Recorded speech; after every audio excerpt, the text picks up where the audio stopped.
Visto, pois, que os filhos têm participação comum de carne e sangue, destes também ele, igualmente, participou para que, por sua morte, destruísse aquele que tem o poder da morte, a saber, o diabo, e livrasse todos que, pelo pavor da morte, estavam sujeitos à escravidão por toda a vida. Carta aos Hebreus, capítulo 2, versículos 14 e 15.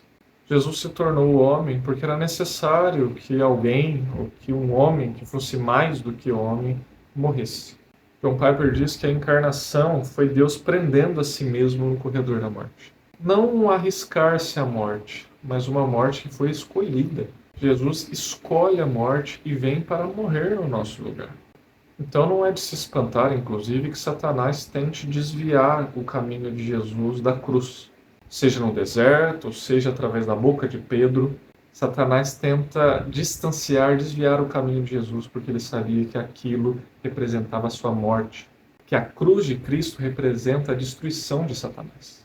É interessante que no texto que nós lemos aqui, nós podemos perceber que Satanás ele tem o poder da morte, uma espécie de habilidade para fazer com que a morte ela seja apavorante aos homens. E que em alguns casos tornam esses mesmos homens escravos desse pavor, desse medo. E que, como consequência, acaba mantendo ali os homens no pecado, os homens distanciados de Deus.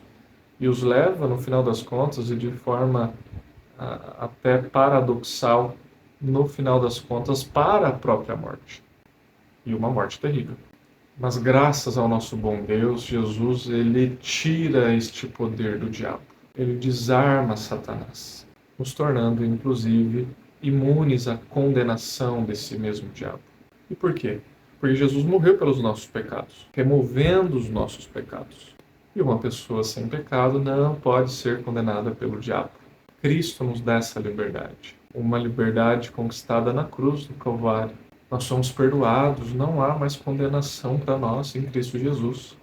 O diabo já está condenado, já está vencido. E com isso, chegando agora nessa época de Natal, nós temos a lembrança, ou nós podemos trazer na memória que Cristo nos deu a liberdade em relação ao pecado, em relação a nós mesmos, em relação ao diabo. E principalmente uma liberdade do pavor da morte. Não há mais o que temermos. E uma coisa muito importante, se a morte não é mais um medo, se somos livres realmente nesse sentido, somos livres para enfrentar qualquer risco que tenha, que exista aqui embaixo do sol. Isso por Cristo e por amor, sem mais ansiedade e sem mais escravidão. Se o Filho te libertou, verdadeiramente você será livre. Que Deus abençoe.